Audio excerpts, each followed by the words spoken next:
Hello out there, everybody. My name is Jason Rosa. I'm an ER doc out here in Denver, and we're going to go over for one of our first recordings here on wellness for the project. PowerPoint that I put together as part of EMS Week 2020 for my EMS agencies and emergency medicine nursing and other nurses in the hospital as an online training. The reason we're doing online training as it's the middle of safer at home lockdown that we have here in Colorado. So a lot of stuff is closed. We're not doing in-person lectures and talks. So we did an online recording for EMS Week, but I thought it'd be generally useful for anyone interested in this project. So we'll go through the recording here. If you need to get in touch with me or have any questions or comments, go ahead and you can go to the project website at burnoutmitigationrecovery.com. You can also find me on Instagram and on Facebook as well on that page, or leave comments here where you're watching the video. I hope you enjoy it, and let me know what you think. So the title of the talk is going to be Take Aim, and it's about staying sane when everything is crazy. So to get started, I wanted to give a little bit of background on why we're talking about this today and why this is relevant. And this is a headline article out of the New York Times just last week talking about how medical providers, including EMS, pre-hospital providers, firefighters, paramedics, as well as emergency room nurses, ICU nurses, ER docs, and pretty much everybody who are dealing directly with sort of the changing situation that we have in emergency medicine are really feeling the effects of this. This is a lot of stress on people just on the medical care side. And I think there's also, because of how we have to change how we're living our lives right now, there's also a very big impact on losing out on some of the things that are routine and some of the things that we have begun to count on or have come to count on to decompress, getting together with friends, going to sporting events, going to a bar, going out to a restaurant, getting out of the house, going on vacation. All these things are extremely limited right now and are likely to stay limited in a lot of different ways going into the future. And so I really wanted to talk a little bit about what are some things that we can do at home. What are some things that we can do when we have really limited resources, limited options, in order to reestablish some of that routine and some of the things that you guys may be able to incorporate into your own lives to improve your ability to tolerate the stress that's going on. The one thing that I don't want to talk about, and I feel this is a big risk anytime that we talk about wellness, and we have an article from The Onion here that's hilarious. This was just from the other day, and helpful HR email offers employees tips for ignoring mental health, and I think that's really can be a problem. Not specifically that maybe your employer has trouble struggling with what exactly can offer related to mental health, because that's certainly not something that I think any employer has really mastered yet. But more the issue that it's possible to implement wellness strategies and things to help yourself that will potentially just increase your tolerance of bad situations and bad issues in your life. So I want to make sure that we're not into this boiling the frog situation where people are implementing these different resources to give themselves more bandwidth, more strength, and more ability, but not really addressing potentially some core issues with what they're doing that are making life difficult. And so make sure that as we're talking about wellness, as we're talking about these strategies, that we're not just compensating for bad situations and bad issues and things like that when we need to really maybe take a bigger picture and take a strategic approach to what's going on. So be really cautious about that. So what are our goals for this talk? Because I really want to cover some of the nature of the problem where we're talking about mood and motivation, and I want to go to the depths of talking about some of the psychology and physiology behind that. I want to build a framework that you could potentially use to assess what your situation is, talk about how to implement a plan that's specific to you and your needs and things that are interesting to you, of building habits and how that works, talking about just physical and cognitive health in general, some creative pursuit ideas to try to stimulate some thoughts about what are some new things that you can incorporate in that you can actually get done and enjoy during the situation that we're in. We're going to talk about how to do some self-assessment and some ideas on how to do that and measure the progress, because certainly if we're implementing a plan, we don't want to end up not following through on it or not noticing when we're not following through on it. And then at the end, I want to talk about putting in a protocol and a plan for what happens when we're having a particularly bad day during this, because this is certainly a big stressor for us. Even in good times, people in medicine, EMS, fire, law enforcement, all the people who might be watching this are at an elevated risk of suicide, suicidal thoughts, depression, things like that. So we want to have a plan for what happens when things go wrong. We have a particularly bad day. So in the title, I talked about taking aim and this idea of aim. And I think that's an important theme psychologically as we're thinking about this. We as humans are very peculiar in that we're the only animal that can throw with accuracy and speed and energy enough that we actually have incorporated that into our survival over the last hundreds of thousands of years. And that mindset and the circuitry that we have for that, that's still present in our brains to be able to do that. And we can actually compare, if we look at this, monkey at the zoo throwing poo, it's kind of an awkward sort of thing. Yeah, he can probably hit the mark, but, I really don't think Harambe is going to be out there, going hunting with piles of poo and mud that he's throwing at stuff. But if you look at an athlete throwing a javelin, which, this is a recreational version of a long-standing means that we've had of hunting or engaging in warfare, that we can throw with great force, great precision over great lengths, and use that to that was a survival technique for us. Now, in the modern day, a lot of this circuitry, we can see it, and we can see it in our behavior in our societies, where we still have remnants of this and some ritualized stuff related to this that I think are very important. And why I think these things are important is that because our brains have all of this circuitry of really having a sophisticated ballistic calculator inside, that it's important to think about that, and really that our brains are designed on a hunting platform. We have aims. We're really good at navigation, knowing where things are. We have memory of where to find food and game, and also storytelling. We tell stories about the things that we've done, and these narratives that we have in our heads are very much, I think, something that have been around for hundreds of thousands of years, and we're very much related to these survival issues that took up the majority of our time long, long ago. And I think that we can still see that because we can see the kinds of sports we enjoy. We have ballistic sports like baseball, and this is a clip from a few years ago where a bird actually flew in the way of this Major League Baseball pitch. So a little bit of combination of maybe hunting and sport here inadvertently. We also enjoy complex stories with heroes and archetypes that have a plot that go from one place to another and have this conceptual movement. Those things draw us in. And then even if we just go back to what the modern manifestations are in the United States of this hunting, outdoor, and ballistic framework that we have in our heads, the outdoor industry every year is an $887 billion industry of getting people outside and camping and hiking, and actually even going back to fishing and hunting, even though we don't do that for subsistence anymore. Many people still do that recreationally. And so this is a theme that I think has been part of us for a very long time and is still part of our society. And this idea is something that if you listen to the Canadian psychologist Jordan Peterson, he's got a bunch of really good podcasts out there and some videos, is he actually thinks that not only do we have that circuitry in our head still, but it's actually a really good analogy for the things that we enjoy and the things that we get some joy out of. And we can even see this in our language. If we look at these different phrases and idioms that we have, if you ask, if we think about starting something new, it's a pursuit. You can have an aim or be aimless. Are you on the right track? Definitely a hunting metaphor there.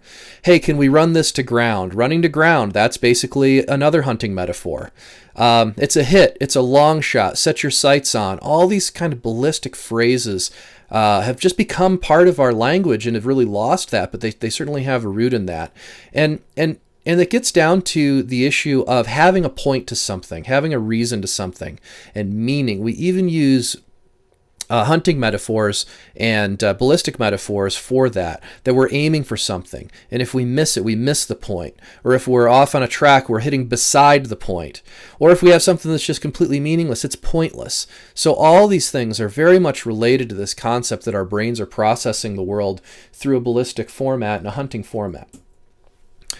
So how does this play into the physiology of mood? So when we're engaged in a meaningful pursuit, we actually feel that. And you can see that I'm even using that term pursuit, and it has these multiple meanings for us. But you can feel it. When you're engaged in something meaningful, we all know what that feeling is, and we're going to go into depth on some psychology and definitions about that. But one of the things that, one of the neurotransmitters that can play a big role in this is dopamine. Dopamine is generally a short-term reward circuitry for achievement. So, if someone tells you you've done a good job, if you've actually completed something, if you're, let's say, doing something simple like shooting a bow and arrow and you hit the mark, when something comes out the way that you want it to, you get that good, happy, warm feeling inside. Everyone can recognize that. And that signaling pathway is a dopaminergic pathway. Now, there's a dark side to this as well, in that all of our addictive drugs, our opiates, alcohol, cocaine, methamphetamine, all of these tend to activate the dopamine system. And so we become addicted to things which activate our dopamine system, either pharmacologically or recreationally, activities, things like that do that. So if the dopamine is the short-term circuitry for this, there's also a longer-term circuitry, and that's thought to be related to serotonin. And so the serotonin plays a role in long-term regulation of positive emotion and mood. It's a target of antidepressants. When people have low serotonin levels, they feel very down. They see the world through a very negative filter. Everything looks negative. They're pessimistic. They don't enjoy things. You get anhedonia, which is lack of enjoyment of activities. And when you put people on antidepressants that increase their serotonin levels, their mood improves, their outlook improves, their suicide risk goes down long term when you treat people with this. And part of the thoughts on how this is working is that the serotonin syndrome in a long-term sense is more like a scorekeeper, I think is a good way to think about it, in that it's keeping track of the wins and losses that you have in life. And so if the dopamine is getting fired up during these wins, as you string together sequences of wins, sequences of good days, and growth, and as we stay on that meaningful pathway, that meaningful pursuit that we have, the serotonin gets upregulated. You have more and more signaling on that side, and you tend to have more positive emotion. So it's a feed-forward situation. And we can feel this. So in life, when we're feeling progress towards a goal versus we feel stagnated and bored versus we're getting beaten down and we have to basically retreat from something that we've been going after, we can feel all of those things. So when we're making progress, you're activating dopamine at each small win, and this accumulation of wins over time increases serotonin. Now, this is a big simplification. I'm certainly skipping over a whole bunch of other stuff there, and we don't understand these systems, in painstaking detail. But I think it's a generally good theory, and it's a generally good way of thinking about positive emotion and progress. And so, by setting up our lives so that we can continue to make incremental progress all the time, we can keep activating these systems in our brain. Now, when we stagnate and we get bored, we stop getting these dopamine hits. And we start seeking other sources of dopamine. And we'll talk about some of these bad habits and these other things that can fire off dopamine that aren't actually terribly productive. We already talked about alcohol and drugs, but there are other things that are out there that do a similar thing that are behavior-based. If we aren't increasing that serotonin, we get a decrease in mood. And really, there probably isn't a way that you can completely stagnate. If we think about this theoretically, it's probably better to think about simply that either you're making progress or you're falling back. Because even if you are staying in the same place, the world is progressing without you. And so you're functionally falling behind. And that's the way it feels. That's the way it feels. It feels like we're falling behind, even if we're just trying to stay in the same place and not making any significant progress. But when we are beaten down, we get activation of these negative stress pathways, and these include our sympathetic nervous system with epinephrine, norepinephrine, and then our stress steroids, so stress hormones, corticosteroids, which can cause all kinds of things. They cause aging in the brain and aging in the tissues. They cause intolerance to sugars that we eat. They make us eat more sugars. They make us put on weight. They do all these things that are very difficult and challenging that actually affect our physical health outside of our cognitive health. Over time, the serotonin gets decreased. That sets you up for depression, and as those serotonin levels go down, our mindset actually takes on a defensive mentality. We start to see negativity. We start to see threats everywhere. We start to be unable to tolerate criticism, unable to tolerate and recover from failures. We lose our resiliency when this happens. And when we get that way, other sources of dopamine besides these successes and these wins and these incremental improvements, they become much, much more appealing and much more dangerous. Now, the psychologists have actually looked into this a great deal, and there's this concept of flow. And so this graph is an interesting thing that's laid out by a Hungarian psychologist whose name I can't pronounce, but I'll show it for you later, who looked at positive psychology starting in the 1970s and 1980s and continues to be an expert in this. And by positive psychology, I mean he's focusing on, rather than pathology of psychology, things that are going wrong, psychological illnesses, rather focusing on what do people look like when things are going really well. And so he through studying people's emotions throughout the day and people, many different walks of life, many different societies, many different professions, he laid out this graph of describing flow. And what flow is it's thought to generally be an optimal cognitive state. So this guy's name is Mihaly, and I'm not even going to try to pronounce that, but you can Google him and you can read about him. And he's got a great book here, this Finding Flow, The Psychology of Engaged with Everyday Life. This is one of the best entry points for his work that you might want to take a look at. And it'll be, he's got a bunch of different books out there on flow. Some of them are more psychological textbook levels. This one is really more for practical implementation in everyday life. But this concept of flow is that when it's this optimal cognitive state where we feel present in the moment without distraction. We're very hyper-focused. If you're familiar with the OODA loop, you have a very short OODA loop. You're able to respond immediately to stimuli. This is extremely enjoyable, and everyone's familiar with this concept. This is how you feel when you lose track of time because you're so engaged with something. You're feeling like your actions and the things happening in the outside world are synergizing with each other. They're in harmony. You're basically reacting in real time to what's going on. The places where I feel flow, I'm a competitive shooter, so if I'm shooting a really good match, I feel that way. I like to ski. If I'm getting a really good ski run in and connecting the turns on really good conditions, I get into that flow state. You can get into that flow state fishing, hunting, hiking, being with family, conversations, good movies, things like that.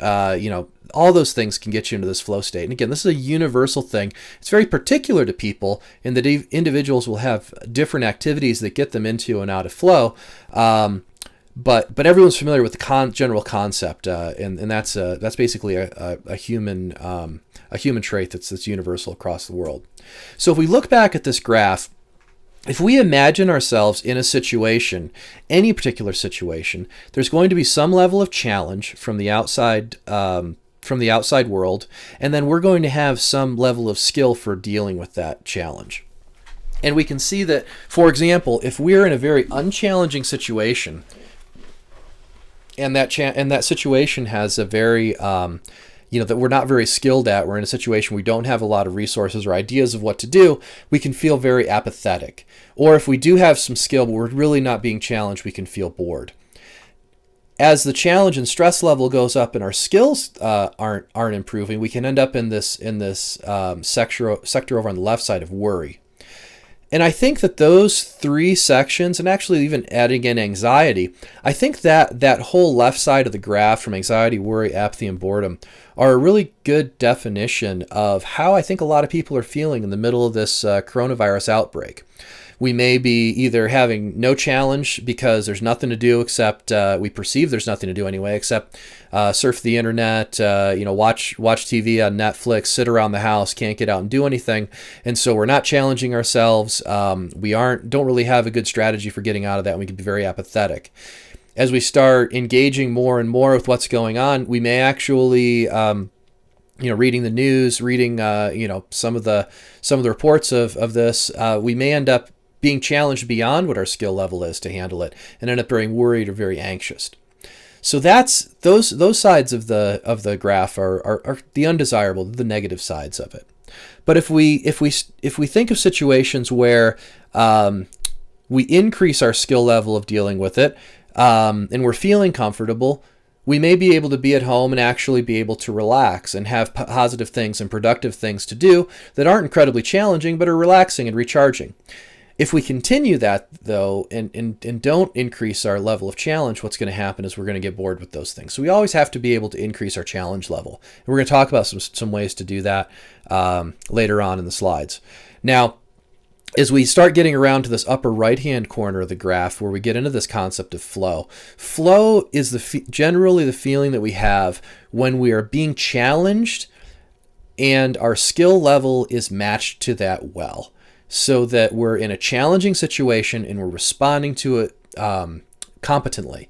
And that feeling is a really good place to be. And you can see that the two triangles that are on each side of flow of control and arousal. So in flow, you're responding, you're needing to pay attention, you're fully engaged. If the challenge level goes down, we get this sense of just being in control, kind of cruise control, really is a way to think about that.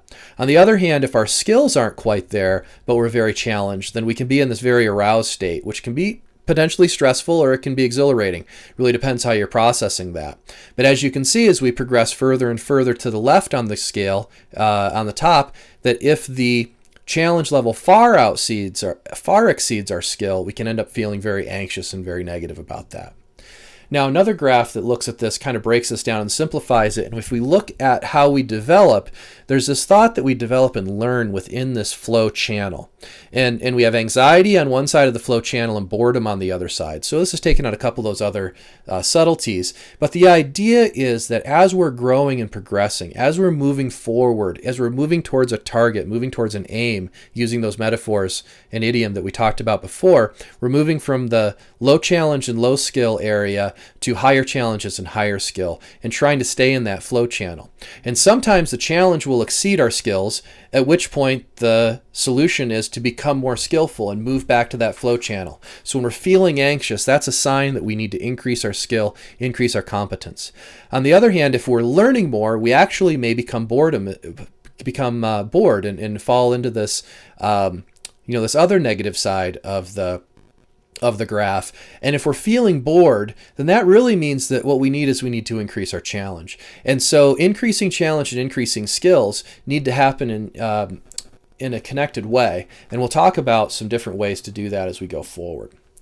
So right now we have some really limited options in what we must work harder to, and that we must work a lot harder to find any flow.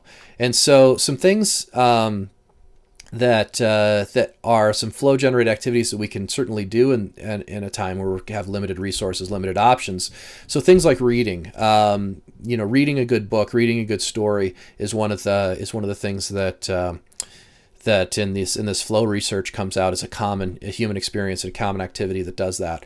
A good conversation, and this means real conversations, not text message conversations back and forth on Facebook Messenger or having kind of these disjointed conversations online, but actually talking to someone in person or on the telephone or in a video conference or a FaceTime where you can actually see people. So having those conversations can be a flow generating activity. Now, we are allowed to go out and do outdoor activities, certainly around the house. There's things like gardening. Me personally, I've been trying to get out and do some hiking. I've been trying to run, got a little bit of an injury from that. I'm rehabbing from that right now. Get out on the bike, going fishing. All these things are outdoor activities that for me can generate flow that we can either do around the house or near our houses or in our neighborhoods without running afoul of the social isolation rules that we have out there. Games requiring thought and planning. So this is things like chess, Go, these strategic games that you could play with, play with someone else online or play with someone else in person. Those can be very flow generating. Cooking, another flow activity. And I don't mean just the routine every day, making, the things that we need to get through the day, 3 meals, but actually making a project of it from time to time, baking something special, making a special meal. Organization, cleaning, sorting stuff out, that can frequently become flow generating. You can get immersed in that. I've certainly dug into trying to clean out the house, clean out the room, clean out the closet, and all of a sudden an hour or two has passed and you haven't really noticed it because you're just really getting into it. So it doesn't even necessarily always have to be a fun thing. There can be work-related things that get into flow. And in fact, when you look at this literature, most people experience the majority of their flow in the day when they're at work, because frequently people have something about their jobs where they have a skill and they have a challenge level, and those are highly matched at work. And so don't discount some things that might not be technically fun, but may actually be able to get you into this flow and satisfying situation. So if we think about what parts of our lives we can try to find flow in and try to engage on, there are ways to kind of break down and structure how we think about that. And so one author that I really like on this is a guy named Dan Thurman. He's got a YouTube video there. There's a link in the reading list that you can take a look and watch his YouTube video. But his book, Off Balance on Purpose, basically goes over this concept, and we'll get to this again, that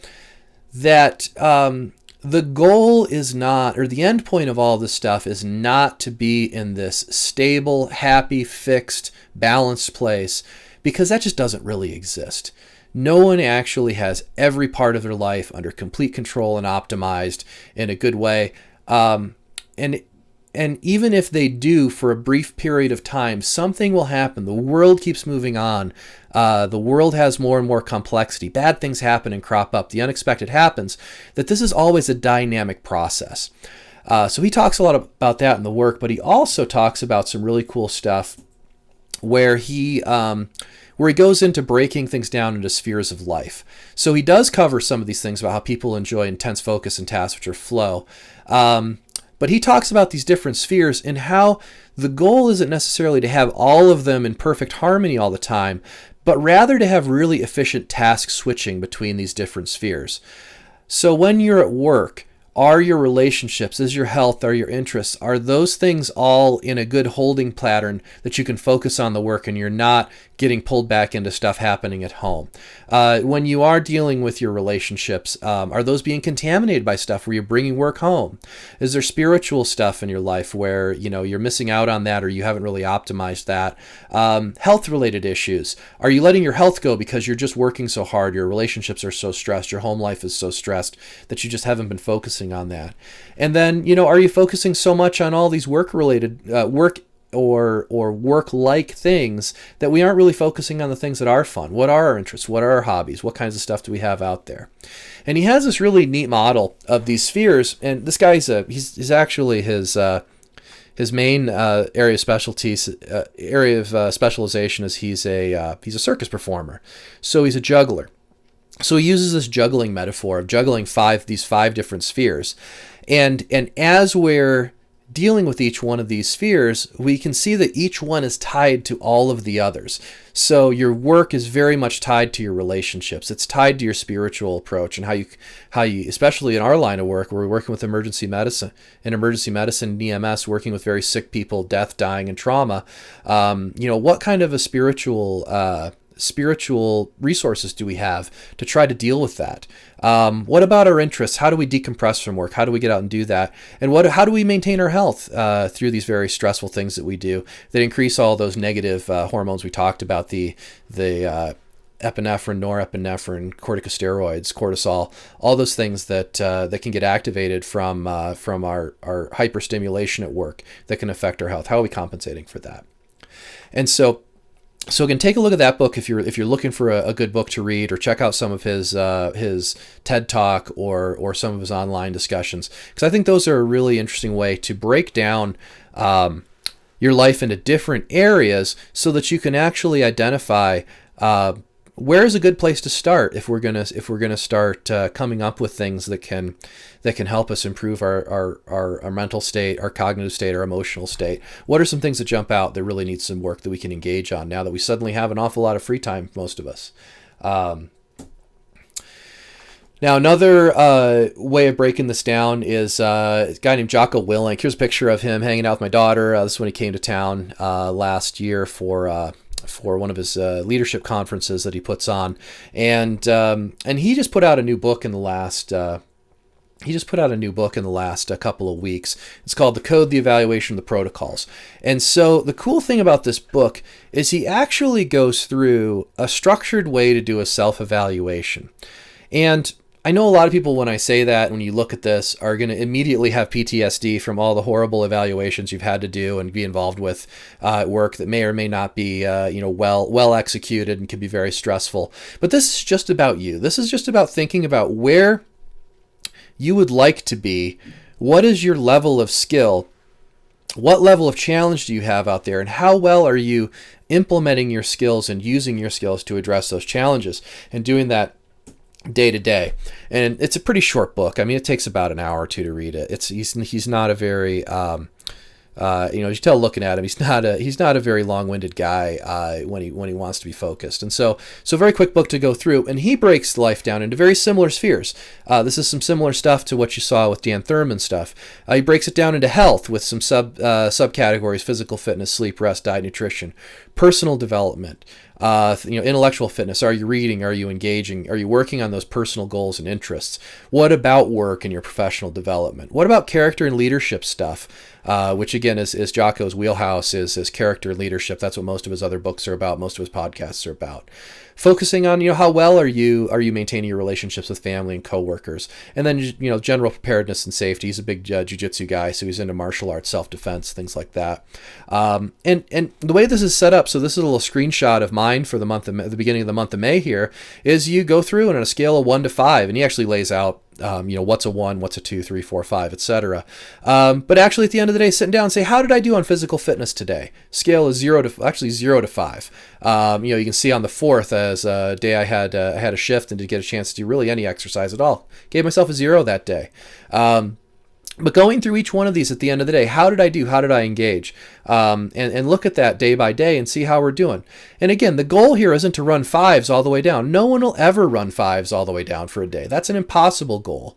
But you can see that some days I can do pretty good on physical fitness, getting good rest, getting good sleep. But I'm going to have to let some other stuff go to make that happen. And then other days I can get engaged. Like on the 4th, I had a really great shift at work, so professional development. But that's going to have costs. I'm not going to have time for physical fitness. I'm not going to have time for some of these other issues. And so, but having a standard, having a way to break down these different areas of your life, figure out what you want to work on, and then measure that over time and track that over time and reflect on it over time is very useful. Obviously, this is the only way you can do it. This is a little bit of an OCD way to do it, obviously. It's kind of fun. I like it. So I've been doing this, and you can download the when you get the book, he's got the link to download the Excel spreadsheet to do this. But even just tracking this in a diary, tracking this and logging it in your own way, but certainly measuring, breaking these things out, figuring out what you want to focus on and measuring your progress on that is absolutely key. Now, this is a very nice tactical strategy and day-by-day strategy with individual items, but you can also think about maybe the way that you want to attack this is through a bigger, higher-level view. So we get back to Jordan Peterson. I showed you a picture of him earlier. He has a cool online program called self-authoring, and the self-authoring it's a setup that basically walks you through doing a written personal assessment of yourself, and he actually breaks it down into three different epochs of your life. So there's the past, there are the things that you're doing in the present, and your plans for the future, and goes through and deals with that in a very structured way. This is a bit of a long-term engagement to be able to do this. I think it took me a month or two to get through this, working on 15 minutes a day most days. Not trying to do big blocks of this all at once, but to do it in little bites. It's really, he designed this for freshman college students starting college. So obviously writing your past when you're 18 years old, a lot easier than when you're 40. And so this can be done relatively quickly as well. But I found it to be really helpful, and it really lets me lay out what are the things that I want to see for a 3 to 5 year plan in the future authoring section of this.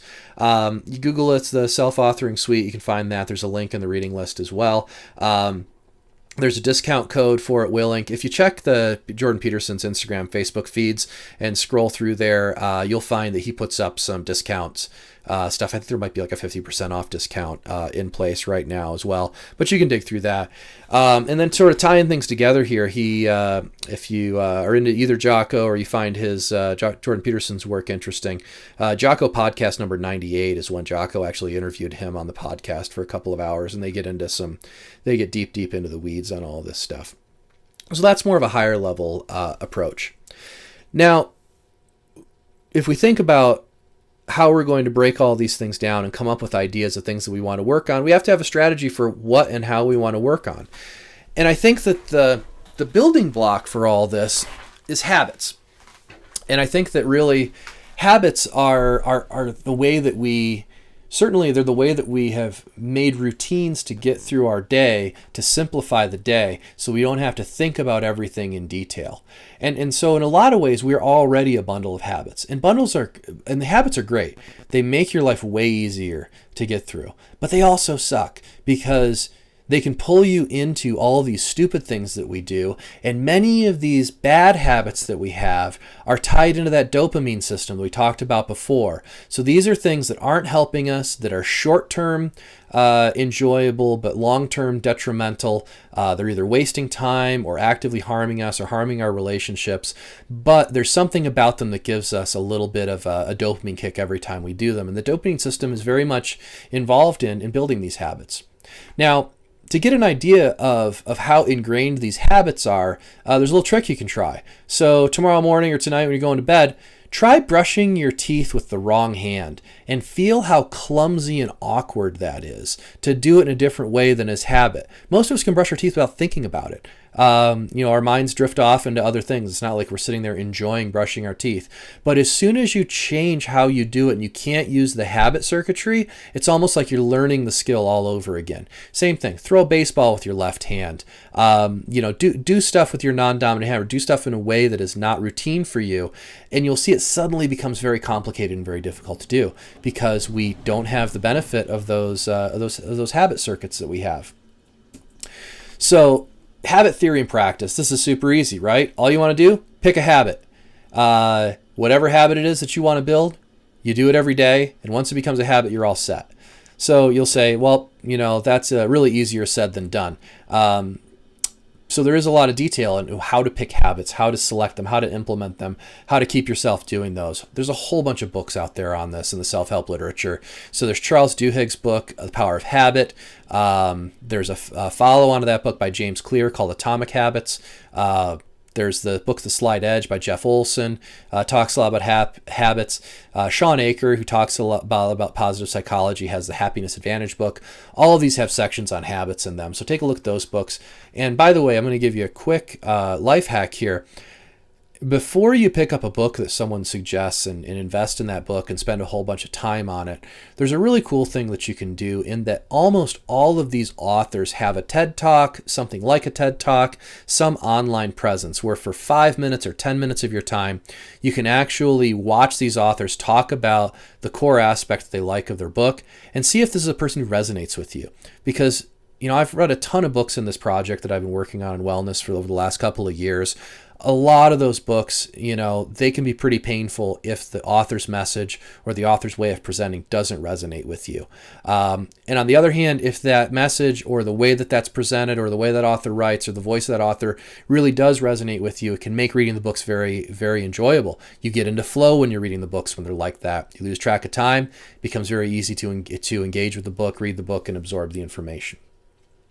So to give you some little details on making and breaking habits, there's this 20-second rule that Sean Aker talks about in the Happiness Advantage book. And the 20-second rule is pretty simple. So if you want to build a habit, then make it 20 seconds easier to do that thing to make the habit. He gives examples of if you want to get up and exercise every day, put on your exercise clothing, your shorts and your exercise t-shirt, as pajamas when you go to bed at the night before. So when you wake up in the morning, there you are. You're already dressed. You're ready to exercise. Kind of makes sense to get up and go and exercise. If you want to learn how to play the guitar, practice an instrument, have it out and ready to go so that you don't have to get it out of wherever it's stored and spend that 20 seconds. Because just that 20-second barrier can be enough to keep you from doing something. And you can actually use that issue if you want to break a habit. If you have something that you want to stop doing, make it 20 seconds harder to do that. Make it 20 seconds harder to get to the junk food in the cupboard. Make it 20 seconds harder to get to those websites that you don't like by deleting your favorites. Not that you don't like, those websites that you do like but you waste a ton of time on. Make it 20 seconds harder to do that. Delete the apps and the shortcuts on your phone so that you're not sucked into those things on your phone. Because making things just a little bit harder is enough to keep you from doing these things and actually break out of those habits. And he goes into that into great depth. So what habits are we going to pick? And Peterson talks about this a lot as well, of how to do a self-assessment. And it's really pretty easy. It's just watch yourself. Detach a little bit, just watch yourself for a day. You will notice all kinds of positive things you could be doing that you don't bother to do, that you procrastinate, that you skip, that you just blow past and decide not to do. You'll also notice stupid things that you do all the time, that you know don't help you, that you know are problematic, that you know are actively hurting you, hurting your relationships, hurting your performance. And so step back and just look, and you'll notice things. And pick one of those at a time and address them. Either a bad habit that you want to try to break, good habit that you want to build. Start small. Get those little wins. Make that progress. Remember, it's not about solving all the problems all at once. It's about the feeling of progress and growth, staying in that flow channel, rewarding yourself with those short-term dopamine hits and the long-term increase in serotonin that we talked about. So another good book is Jordan Peterson's book, 12 Rules for Life. He's a little bit more long-winded than Jocko is, so it's a bit of a read, but he goes through a whole bunch of things based on what kinds of things that we do that either we're emitting things that are positive or we're engaging in things that are negative. Now, I'll give you an example of a simple thing that you can do to make life a little bit more inconvenient to do something you don't like. So I tend to get sucked into my telephone, into Facebook, Instagram, emails, whatever else, just surfing the news sites, all kinds of stuff. And I'll waste, 20 minutes an hour just on my phone or on an iPad. But if you go into the accommodation section in the settings on your iPhone, you can do this in Androids as well. I don't have one. I don't know how to do it, but I know if you Google, you can do it. You can go into color filters and select grayscale and turn that on. And what it does is it turns your telephone into a black and white screen. It'll still work just fine. Everything works. You can still look at pictures. You'll get used to it. But the difference is that without the colors, surfing the internet, Instagram, Facebook, all these other things is just a little bit less fun. It makes the phone ever so slightly more annoying, and it'll make it so that you use it less. So give that a try. I leave my phone in black and white all the time. I only switch it out. And there's ways you can do shortcuts so you can pop right in and out if you need to. But go ahead and try that and see if that reduces the amount of screen time you have, which frees up more time to engage in positive habits and build those. So one thing about habits that I've found is over time, or probably the last 2 or 3 years, I've been working really hard to try to build a day that at least the beginning of the day has some structure to it. And the way to think about this, especially in EMS and emergency medicine, emergency nursing, we have algorithms for everything that we do at work. There's a process that we lay out, and you do this, then this, then this, then this. But do you have an algorithm for at home? Do you have an algorithm for how to start your day? Because what's very clear is that structure and predictability block negative emotion. They block that stress reaction, and by having that structure and predictability in your morning, and having things that you stepwise go through and achieve and check off on a list, you get those little dopamine hits. You build successes, you build wins, and this habit of having these small accomplishments builds over time. And so again, we get back to this idea of dopamine kick on finishing these small tasks short term, increasing our serotonin levels over time. So what's my good day protocol? And again, this isn't perfect for everybody, but this is something that I've kind of settled into that, and I've been building this over a few years, step by step. But what's my morning look like? So I tend to get up early. And the secret to getting up early, by the way, is you got to go to bed early. You can't stay up until midnight, reading, watching TV, surfing the internet. You got to get to bed and get your full 8 hours of sleep, or however many hours of sleep your body needs. I get up in the morning. I take my morning vitamins. I go downstairs, make a cup of coffee, sit down with my coffee. I read a book by Ryan Holiday called Daily Stoic. It's a little one-page thing that has old Stoic philosophy quotes in it from Marcus Aurelius and the Stoic philosophers from ancient Rome and ancient Greece. So I read that for about 3 minutes, and then while I'm reading, while I have my Kindle open, I'll open up whatever book I'm working on and I'll work through a chapter on that. 10-15 minutes, not very long, while I drink my coffee. Then I'll reward myself by a little bit of a bad habit, which I'll jump into, checking the news, check social media very briefly, see if there's anything new in there. I try to set a timer when I do that, so I'm not spending more than, 20 minutes on it. Frequently I get sucked into longer. We all have our vices. Then what I do is I move down to my office, hop on the computer, and I drop my inbox down to 0. We'll talk about how to do that. Then there's a writing exercise from Sean Aker in the book The Slight Edge that I talked about before. Those two books both talk about this similar writing exercise, and I'll go over that. I sit and I look at my schedule, task list for the day, adjust as needed. Frequently I'll have a whole bunch of procrastinated tasks that I've pushed off for the day, and I'll need to reschedule them into the future and figure out what it is I want to get done for the day. Then I'll go out and I'll do 15 minutes of meditation using a meditation app we'll talk about. I try to get 10 to 15 minutes of exercise in at least. I've been doing a little bit better on that now that we have more time in the day, since can't really leave the house and we're doing a lot of more online meetings and things like that. So I've converted that time, try to get a little bit more exercise. So that'll usually take, if I'm working my way through it, that usually takes about an hour or two in the morning, which is why it's helpful to get up at 4:30, 6:30 in the morning. If I'm up at 6 o'clock in the morning and I've got 2 hours worth of stuff to do, I'm usually done with this stuff by about 8, 9 o'clock, and I could really start getting engaged on task, get some stuff done. And that's going to be important when we talk about what can happen to interrupt your day and ruin a good day. So the daily habit, this daily writing habit that I talked about, I want to dive down into that a little bit further. And again, this comes out of both the Happiness Advantage and the Slight Edge book. And I try to do this every day. I've got about a 2-inch stack of paper from the last couple of years of doing this every day. And what I do is I start with a pad of paper and a pencil, and I just start at the top. I write down 3 things that I'm thankful for the day. The key thing about that is that it reprograms your brain to start looking for things to be thankful for. Your brain tries to make things into habits if it can. And if it knows that every morning you got to write down 3 things that you were thankful for, it's going to look for things to be thankful for. And you try to shake that up and have something new every day. Then I send an email or reply to an email or set up something where I can thank or praise or encourage somebody. So again, paying forward that positive emotion, positive energy, trying to do that and be sportful. And this is a big thing that, people get a thank you note in their email when they open it up from you, or a congratulations or a good job, or hey, you did a great job on that, or even just something simple as, hey, thanks for putting together that write-up on that topic. It really helps a lot. So those things are going to be very beneficial to you. It makes you feel better, and it really builds relationships. Then basically write for 2 minutes about something positive happened in the last 24 hours. Again, if your brain knows it's going to have to write down something positive, it starts automating that. It starts noticing positive things that are happening in your life, which can just blow by, especially when you're in a very negative place. You can just have this filter that blocks out anything positive. You won't be able to see it. So engaging your brain, and that's key. Review long-term goals, debrief on yesterday's goals and how well you did, lay out the goals for the day.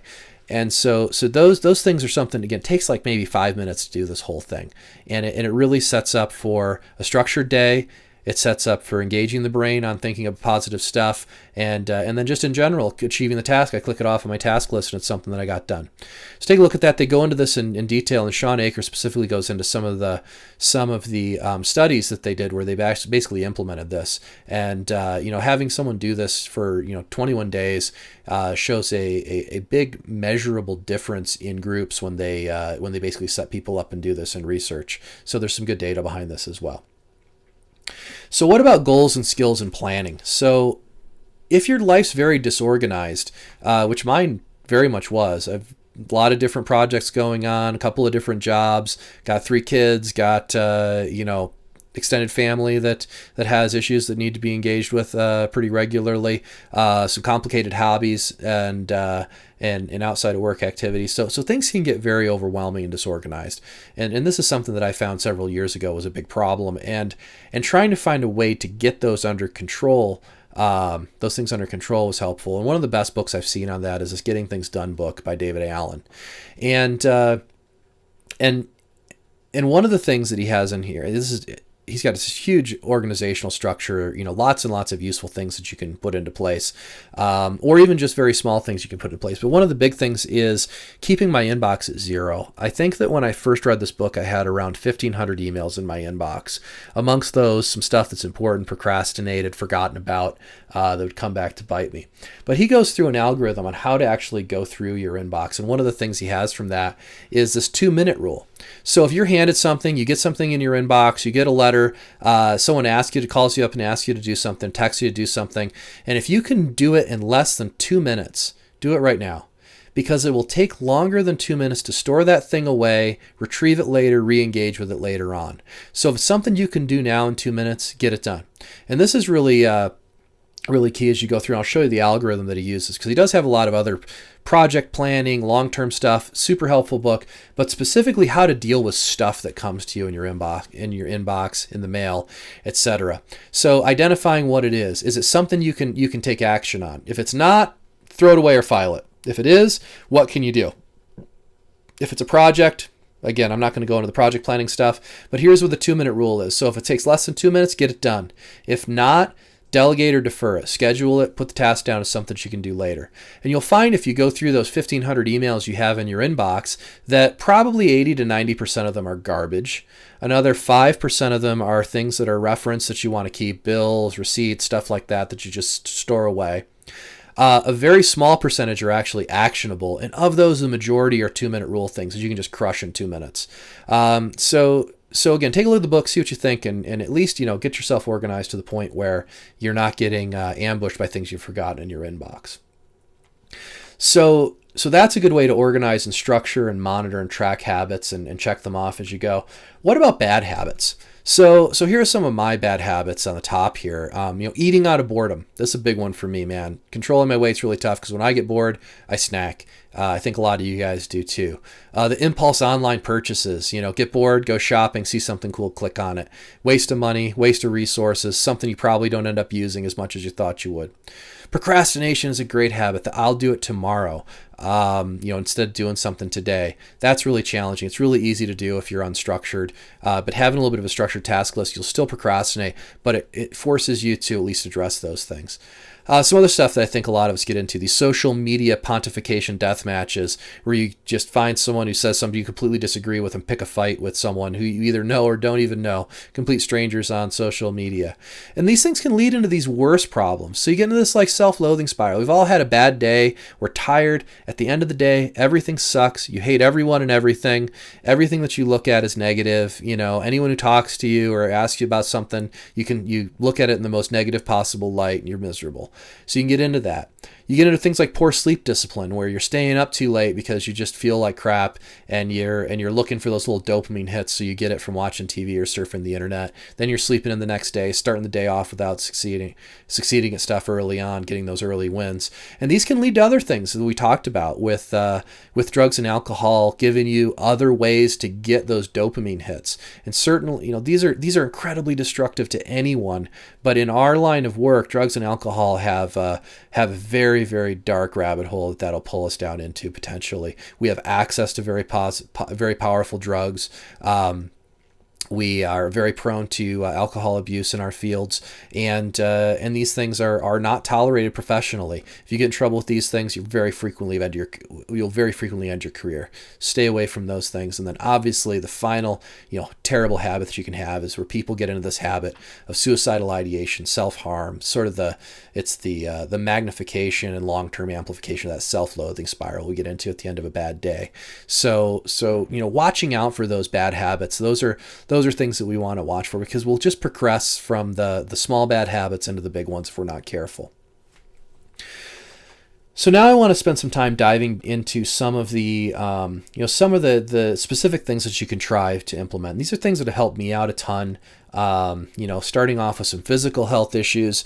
What are some ways that you can engage with your physical health without having a bunch of resources? The gyms are all closed. The yoga studios are all closed. You can't get out and do this stuff like we used to, and like maybe our old habits were formed. So one of the things is, running, I think, or walking even, really, as we talk about this Maffetone heart rate idea. That's something that's pretty accessible. You can essentially run anywhere. You can run when you're traveling and you're, from your hotel. You can run outside of your house. If you have treadmill, you can run indoors. So this is about the optimal low resource form of exercise. So this guy Phil Maffetone, this is a guy who's pointed out to me by Ethan Ross, you guys might know from Lutheran and Good Sam. He's one of my colleagues. He pointed him out. He's an exercise physiologist, and he talks a lot about all these different training methodologies. And the one thing that jumps out, and you can go to his website, there's a link on the reading list, and he has this 180 formula. And what the 180 formula is you take 180 and subtract your age, and that gives you your goal heart rate. He's got a bunch of little modifiers he puts in there. The one big thing is if you don't run regularly, take another 5 away for being out of shape. So me, I'm a 45-year-old guy, so my ideal heart rate should be 135. And if I was just starting out, it would be 130. So that's your goal heart rate for when you're out running. If you have a heart rate monitor, that's great. You can also just stop and take your pulse periodically. The key thing here is that in order to maintain that low heart rate when you're out of shape, you have to run very, very slow. And the nice thing about that is that it's extremely easy on the joints. It's extremely easy on how you feel. You'll finish a run. You can do, I can do an hour-long run. I'm only getting 4 miles in that super slow run, but I can finish that run and not be totally smoked and out of it for the day. I can do work. I can get to work, have a busy shift, and not have a big deal. So by starting at this low heart rate, it forces you into a habit of running slow. It's easier on your joints, prevents injuries, and actually burns a lot of fat. And primarily the idea here is that by staying in those low heart rate zones, it builds up your cardiopulmonary strength and reserve. And so as you get more and more cardiopulmonary strength and reserve, then you start running slightly faster, and really jogging is probably a better word for it, jogging slightly faster as you're able to maintain that lower heart rate. So take a look at his stuff. He's got a website online. He's got some books as well. But that was something that really helped me out a ton, because I would go out and I would run way too fast compared to what I ought to. It would wear me out. I would get injured within a week or two of doing it, and then I'd be out of play for a while. So another guy who's very similar is this guy Pavel Tsatsouline, and he does more weight training type stuff. He's a big advocate of kettlebells. He's one of the guys who kind of brought kettlebells into the fitness realm in the United States, 20 some years ago, where they're generally used in Russia. Now, the cool thing about him isn't so much the kettlebells. He's got a bunch of books out there, but he's got a really interesting philosophy of exercise. And it's very similar to that Maffetone method, that starting out very simple and very easy. So, for example, the book I like for kettlebells is The Simple and Sinister Kettlebell. He has you start out with just simple body weight stuff to get into good form and good flexibility and get the warm-ups in before you even touch a weight or pick up a weight. Which, by the way, if it's hard for you to get hands on a weight, or you don't have access to any of these things, that can be a good couple of weeks while we're waiting for gyms to open back up again, where you can start to get into that by working on the flexibility and body weight stuff. As you guys know who've tried to maybe buy some fitness equipment online, a lot of that stuff's sold out right now because basically everyone's trying to build their home gym all at once. One thing that I just saw that I'm going to check out is this company Origin Maine. It's actually owned by Jocko Willink, we talked about before. They're converted over some of their manufacturing space to making this leather kettlebell that you fill up with dirt or rocks or sand or whatever you have to make it whatever weight that you want. I'm gonna grab one of these, check it out. I think they make them to order, so it takes a week or two to get them. But they're certainly in stock right now, and they're not back ordered. So this might be an option. I was just looking at Dr. Green, Evan Green, up at Good Sam primarily, and he actually went to the store and bought some basketballs and some concrete and made kettlebells out of basketballs that were about 30 pounds, 30-pound kettlebells. So lots of ways you can improvise on this stuff. If it's just impossible for you to find any workout equipment, there's a good book. It's got a little bit of a weird name, The Naked Warrior. It's a little bit of an older book by Tsatsouline, and it goes over just plain body weight exercises. He's also a big fan of very simplistic workouts, just two main exercises and simple sitters or kettlebells. It's just a swing and a get up. In the Naked Warrior body weight book, he works on a progression to work up to one arm push-ups and one leg squats, air squats. So just straight up body weight stuff, no equipment needed at all. So there's ways that you can kind of do strength training as well without any resources at all. So outside of the physical realm, what about our cognitive health? So there's a whole bunch of stuff out there in the burnout wellness literature about how reading itself is extremely beneficial to mood. It is one of the activities that they talk about in the flow literature as something that can get into flow. And we're seeing more and more. There's this idea that the reading is actually pretty significant, has significant positive effects for even people with clinical depression. And they call it bibliotherapy as this option. So just getting back into books and reading is key. One of the key things that helped me out a ton is I got this a Kindle Paperwhite. And these Kindles aren't very expensive. They're pretty cheap. The cool thing about a Kindle, which is nicer than reading on your phone or reading on an iPad, is that it doesn't have any of the other apps that tend to suck me in. You can't text message on it. There's no social media on it. It's just a book. And you can put 100 books in there. They have huge storage capacity. And so ebooks have been really super helpful, and I've been reading a ton as part of this project. And then also getting back into more recreational reading, which is something that I hadn't done since before medical school. So check that out. They're not, like I said, they're not super expensive. They're like waterproof and everything, so they're super handy.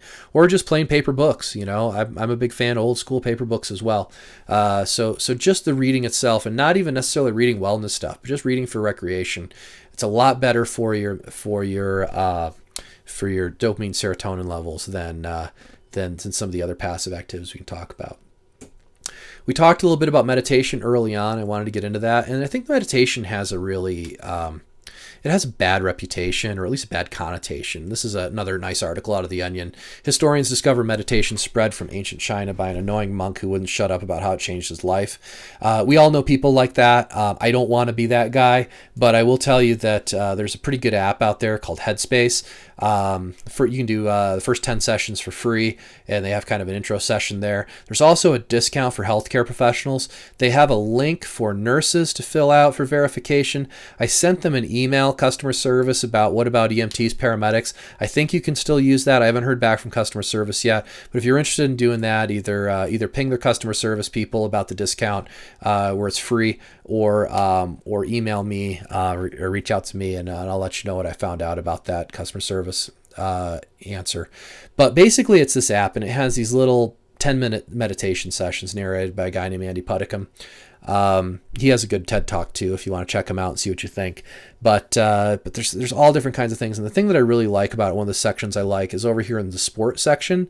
There are these packs that focus on sports activities. And again, I'm a competitive shooter. And so, these mental preparations for sport and training, concentration, all that, I found those to be super helpful. The guy who runs this, was a Buddhist monk for a while, but before that, he was actually sports physiology as his professional training as well. So he's got a lot of athletic and sport influence on that. So check that out if you want to try meditation. I found it to be really positive. We talked about, or cleaning and organizing not only being an essential part of putting some structure into our day and having a way to get those dopamine hits, but actually the process of cleaning and organizing is something that you can get into flow with.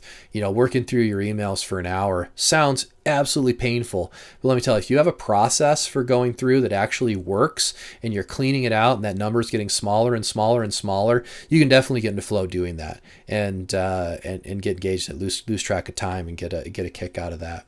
There's also physical organization. So I think the person who's probably the top author on that right now is Marie Kondo, Japanese lady. The key book she has is Life-Changing Magic of Tidying Up. So basically goes through a strategy on how to clean out and get rid of all the crap you don't need from your house and organize the stuff that you do need. I'll give you a little caveat on her though. She's a little bit crazy. She kind of talks about how your clothes and things feel like they have their own emotions. A little bit on the strange side. So don't be surprised when you say that. But her strategy for cleaning stuff up is key. I did that maybe a year ago to my my closet, and it's been in great shape and organized and easy to keep organized ever since. So it works. I think building things and fixing things is really key. One of the projects my son and I have been working on this week is we had his electric scooter stopped working. So we went through, took it apart, talked about electricity, electric circuits, how to test stuff out. Went through, basically found out the batteries were overdrawn, and finally got that up and running, got that working today. So that's super positive thing, relationship building with my kid, and also kind of engaging and positive, much better than surfing the internet. Again, competitive shooter. I make my own ammunition. Getting buried in the workshop and just basically putting together match ammunition is something that I do that gets me into flow. I like to go fishing. I've been making, used to make flies when I was a kid, got back into that recently. So producing things, making things, building things with your hands, find something there that kind of jumps out at you, because that can very much get you into flow and be creative work that can engage you in these times when you're kind of stuck at home. Writing's key. We talked about the daily writing exercise of getting in, writing stuff down. We talked about the Jordan Peterson self-authoring suite, where you can jump into that and check that out and be able to engage with that for several weeks of writing and basically writing up an autobiography and a plan for the future. So those are things to think about. It doesn't have to be good writing. Write a diary. Write, if you've ever thought about writing a book, get started on it. Try writing it. It doesn't have to be good. Just getting that stuff out of your head, producing, can be very engaging and positive. Performance and skill. We talked about how our brains are set up on a ballistic. They're set up on a ballistic circuitry system, and so for me, some of the performance and skill stuff that I have is shooting. Getting out, shooting bow and arrow. This is my kid out shooting his bow that we got just before everything locked down. Super fun stuff that you can get out and do. Get you outside, engages those circuits that maybe you haven't used in a very, very long time. Can be very enjoyable. You can pick up and learn an instrument. Here's Morgan when she was little, playing the piano by climbing up there and being a holy terror. Even simple skills like just get out and go fishing. This is us up at Bear Creek Lake Park doing a little bit of fishing last week. Get you out of the house. It's allowable during the restrictions that we're under right now, and it's not a skill that you're gonna get out there and need to be this master of, but just getting out and doing something is absolutely key. And then don't forget, as you're implementing these things, measuring your progress is absolutely key. Have a way to measure, how am I doing on this stuff? And ideally every day looking at this. Again, I use this system the Jocko has in the book just came out. I sit down every night before I go to bed and go through the day and give myself some marks. Today for professional development, I'm gonna get a pretty high score for putting this talk together, getting it recorded. So again, you're gonna have high points every day. Work on those, and this kind of holds you to it. Now, putting together a system, getting structure, getting involved in stuff and engaging in stuff, that's all great. But without fail, you're going to have stuff that gets in the way. And I saw this about 6 months ago, and I think this is just a spectacular way to think about it. And And this is an event that happens pretty regularly. It's an unanticipated negative event that interrupts during the day. To have a little PG-rated talk here, since this is going out into the world, my buddy who's a Mormon, he's actually really great at not swearing, and it's a habit that I really should work on myself. But he calls it the crappening, and so I'll get a text message from him mid-morning some days where he says, "Well, the crappening happened," and then he'll go into whatever happened. And what this is these unanticipated things. So you get an email from your boss, something that you got to get done. Phone call, something going on with family, somebody's sick, somebody's hurt, you get hurt or injured. We had a disaster with one of my agencies where some of the people were badly injured. One guy was killed, came up, and these things happen. These negative things happen, and they're normal, and you can't avoid them, and you shouldn't try to avoid them. I found that, generally these things happen mid-morning, and that's one of my big motivations for getting up early in the morning and getting a bunch of progress done in the morning before this stuff starts to happen. Then I'm ready for it, because then if it happens, I have the bandwidth to be able to do it. And what I do is I basically said, I've got this habit, I got this system or string of routine that I do every morning. I should put in some kind of a routine for when these bad things happen, because they happen pretty regularly. So I think having a bad day protocol or some kind of failure drill that you have for when these things happen is key. This is sort of a general thought of what I think is useful for how I address them. Again, it's going to be different for everybody, but take a look and see what you think. So once I have my normal day protocol, I needed this as a plan for interruption. So the first thing is I stop, carefully listen to what's crappening, right? What is this about? Because sometimes it might sound bad on the surface and it's really not as bad as you think. Sometimes it's not even your problem. And when you actually think about it, engage into it, you find out it's not even something that you have to deal with. It's somebody else's problem, and you can just facilitate the solution. Certainly, if there are immediate life threats that need to be dealt with, drop everything, deal with those things right away, get everybody safe. If there are decisions, though, that aren't life-threatening, and absolutely critical decisions, defer those. You want to use iterative decision-making. And what iterative decision-making is to make the smallest decision you have to right now, to leave yourself options of what decisions you need to make in the future so that you can think them through and be able to go through and make a good, clear decision on that. Then what I like to do is I clear the decks. So I open up my calendar and task list and that beautiful plan that I made for the day, and I immediately defer and reschedule everything on there that's non-essential. Now, I do try to leave one or two things into that schedule to maintain normalcy, habit, and routine, so that I can have a little bit of habit or routine sort of following along, dealing with the crappening. But not enough that it's, you don't want to use those to stay distracted or to take away from things that need to get done. Sit down, now that you've cleared the decks, now that you've got some time, make a plan to handle whatever's going on. Implement that plan, check it off, and then as soon as you can, transition back into your routine. Might take days, might take weeks to transition back in. Might be a 20-minute problem, and you sort that out, and you can immediately transition back to what you were doing before and get back into the routine. And by dealing with bad days well, that is a flow activity. By having a way to deal with it, having that challenge come in, bringing it back into your comfort zone, addressing the unanticipated and doing it well, that can be extremely satisfying. So these negative things that happen can actually end up helping your dopamine, serotonin levels positive by winning, by basically addressing them well and addressing them with grace. So I think that's a very helpful thing to have. Now, I think you also have to have a safety plan. And certainly, as we've talked about before, we in emergency medicine, EMS, emergency nursing, have a very high suicide risk. These are very frequently impulsive things that people do when they're having a very bad day and they're in those very negative mental spaces that we talked about. So I think that knowing what to do, should you ever find yourself there, is key in having a plan. So if that happens to you, if that happens to someone close to you, what are things you can use? So one of the great things is Foundation 1023. That's a local organization here in Colorado. You can Google that. There's a link in the reading list, and go check out their website. A whole bunch of resources in there on wellness and dealing with and getting help for all the things we deal with. There's a national level group, Code Green Campaign. I think they're out of Texas. They have a ton of online resources that are in there specifically designed for EMS, first responders, fire, and law enforcement.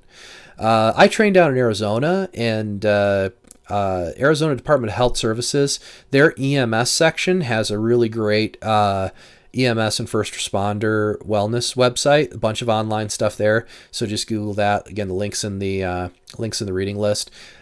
General resource, worst comes to worst, National Suicide Prevention Line. It's 1-800 number, 24/7, staffed by people. If you ever find yourself in that situation, give them a call. Not to be flippant about it, but looking at some of the stuff, and I'll give credit to Jordan Peterson on this, where he's talked about suicide, dealing with suicidal patients as a clinical psychologist. One of the things that he says about that I think is a really nice thing to keep in mind is that if you're suicidal, if you're thinking about hurting yourself, there's no reason you can't do it tomorrow. You can procrastinate it. And so that's his thing, is if you're in that situation, you feel like you've got nothing left, you're at the end of your rope, there's no hurry. Put it off, think about it, sleep on it, get some help, get some resources, tell someone about it, reach out to a friend, reach out to a colleague, reach out to one of these national level resources or local resources. Do that first, because there's no hurry. And the reason about that is that once you do something like that, there's no recovery from it. There's no turning back. So if you ever get in that spot, do whatever you can to fill the time with other things that can maybe get you to change your mind, because this is certainly something that if you do follow through with anything like that, it's going to be devastating to your colleagues, it's going to be devastating to your family and your friends. These things just rip apart communities when this happens.